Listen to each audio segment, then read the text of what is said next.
Wow. So I do have carpal tunnel. I don't think it's that bad. Usually the stretches I do is like no, put your thumb like within your fingers, right? Like that.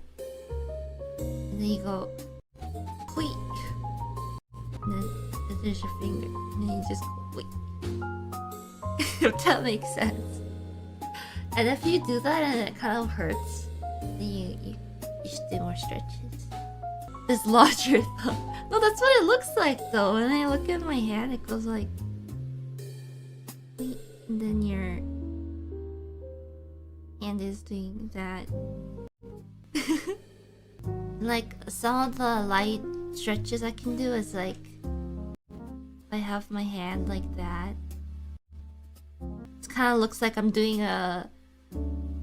some Naruto stuff, but I press my wrist slightly like this. Maybe it's more like down here. It's like ninjutsu, but then you slightly push against your hand, and then you do it the other way too.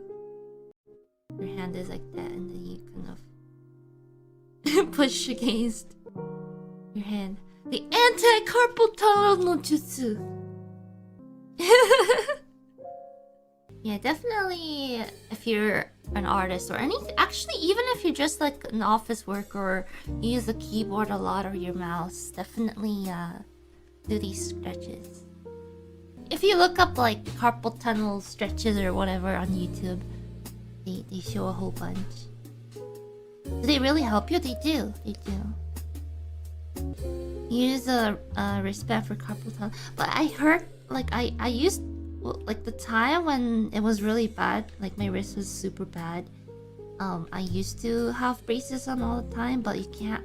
I heard it's not good for you if you use it like while you're drawing and stuff. So, or at least if you use it for an extended hours of use while you draw. So, best thing is to like stretch and prevent it altogether.